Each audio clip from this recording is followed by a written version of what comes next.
Hey, so happy new moon in Virgo here in the middle of September. This one's coming in a little bit late, pretty much on purpose because we were all busy and Mercury was still retrograde until Friday the 15th, and today is Saturday the 16th. And so, plus I know more people are going to view it when Mercury's, not retrograde and your cell phone isn't crapping out on you and that sort of thing. So we'll just start there. But at the end, I want to give you a very special announcement I'm really excited about. So we have Sun and Moon in Virgo. I like to do these at the new moon, and lots of switcheroos from last month. So I'm going to pretty much have to talk a little bit about what just happened because you're probably still putting it all together. Venus was retrograde. Only happens every 2 years. So from the end of July until the beginning of September, September 3rd, Venus was retrograde, and then we're just completing the shadow energy of the retrograde now. Venus retrograde is a time that's not really great for relationships, except for visiting the past, and it's not the best aspect for people who are jewelers, beauticians, massage therapists, musicians, and artists. Hey, that's probably most of my viewership. So anyway, this has been probably not the easiest time. It's also not the best time for finances, or it wasn't. Now the good news is it's switching. So also Mercury was retrograde until yesterday, Friday the 15th, in Virgo. So there's a lot of kind of undoing that we've had in the air lately. A lot of completion. It doesn't have to be a negative thing. It's bright summertime here in the northern hemisphere, but it is a reworking that's been going on, and I think there's more retrograde planets now than normal. I think it's everything but Mars has been retrograde until recently. Oh, well, there's my neighbor doing, this proves that I live in the country, so I'm going to talk a bit louder.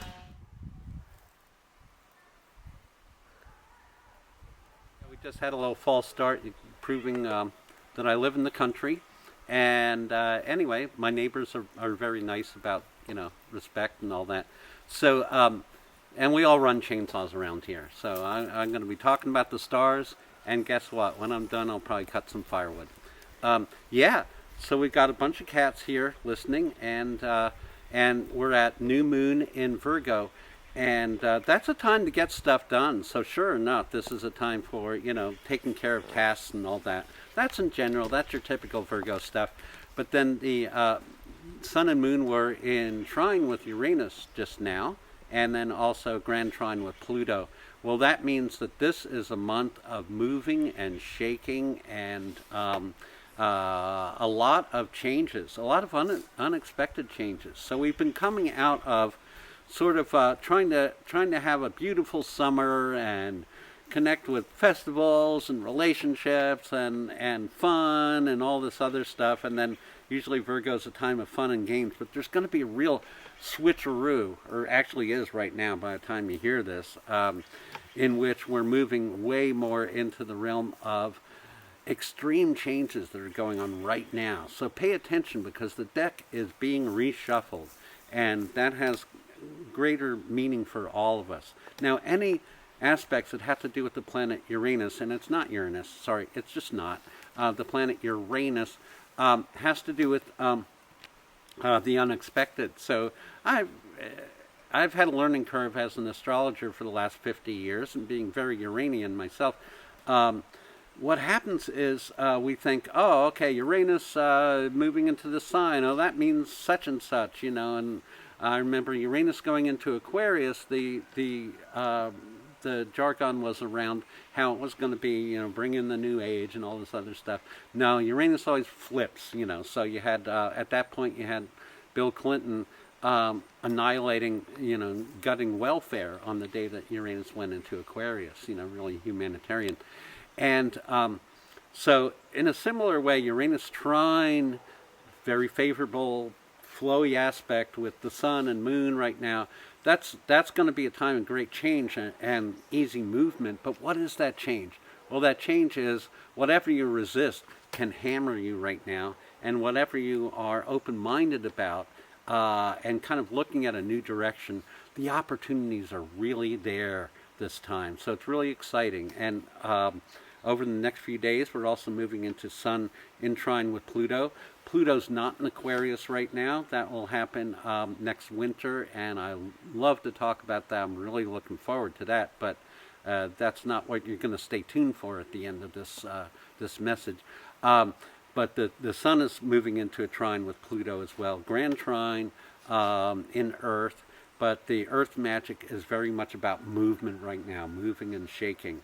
That's also has a lot to do with the recent past, and we've seen Earth changes all over the place. We've seen, the latest was the earthquake in Morocco and Libya, and then we've had the catastrophic events in Maui, and we've had floods, and there's a tornado hitting Newfoundland tomorrow, or perhaps today. So all this earth changes stuff is up for us, and it's a time to transform. But what are we transforming into? That's your essay question. Where is this transformation going? For different people, it's moving in different directions. That Venus in retrograde and Venus in Leo, really good and productive and amazing for fire signs, but earth signs, now is your time coming up. And so we also have Mercury coming out of retrograde, also being in Virgo. Good time to plan, but plan with flexibility. Plan with the awareness that magic can occur. There is a crack in everything, and when those cracks occur, that's when transformation can happen. So I'm very excited about now. Now, it could be I have a moon in Virgo, but and I'm a Virgo specialist, but I get excited about the fundamental groundedness of the earth shaking right now. So the earth is shaking, and it's, as my dad would say, the cookie's crumbling, but it could be crumbling in your direction. It's not going to be crummy. It's going to be, it's going to be cookies if you can picture that. If you can picture that, it's worth doing, because right now also the Sun is opposition Neptune, and Neptune is about dreams, visions, and beliefs. Over the last almost maybe like 15 years, we've had Neptune in Pisces, and we've seen the rise of conspiracy theories and people just basically believing whatever subset of the truth that they want to adhere to, that they want to, that reaffirms them in their beliefs. It's all about belief right now. I have seen that, and I'm also very Neptunian personally, I have seen that energy follows intention, as Barbara Ann Brennan has said, and that if you have a strong belief in making things better, in projecting your energy, and in a cohesive environment, then we can bring in the new age, and we can bring the powerful energy when Pluto goes into Aquarius. Right now, Neptune at the tail end of Pisces, it's going to go into Aries next year. Pluto, tail end of Capricorn, is going to go into, Neptune and Pisces is going to go into Aries next year. Pluto is going to move into Aquarius. And so there's a lot of shifts that are happening right now. And in order for those shifts to happen, we've got to clear the deck.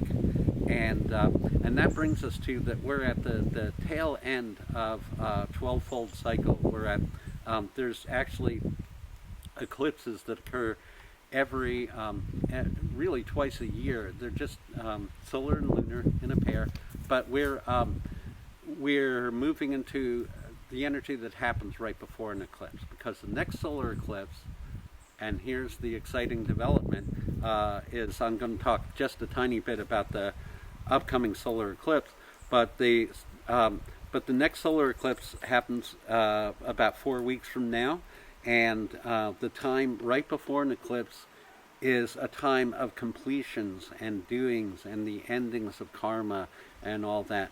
So typically in the lunar month before a solar eclipse, what'll happen is a lot of emotional house cleaning. And so there's going to be a lot of letting go of the past and moving into the future, but that hasn't quite happened yet. But we can visualize it. When does it happen? Well, usually a solar eclipse is a springboard into the future. So here's the exciting announcement. that you're staying to the end of this broadcast for, which is that the next lunation, the next new moon, is a solar eclipse. It's not like, wow, it's a new moon and a solar eclipse. No, that's solar eclipse is a kind of a new moon where sun, moon, and earth line up. You also have a lunar eclipse, sun, moon, and earth lining up too. And that happens next month, so I'll be talking at length about that next month. But what I want to preface it with is take care of your loose ends. Take care of your cosmic cleaning. Do your to-do tasks as much as you can while summer is still with us, while the good weather is still with some of us, and be prepared, because over this next month there's going to be a lot of surprises and a lot of movement and moving and shaking towards the future. I'm personally looking forward to it.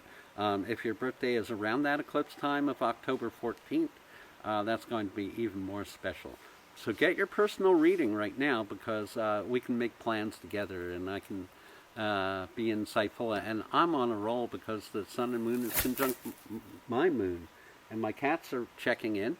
And anyway, so I want to wish you the best, and we'll be hopefully broadcasting the next issue of Arius News a little early to take advantage of that eclipse. And good luck.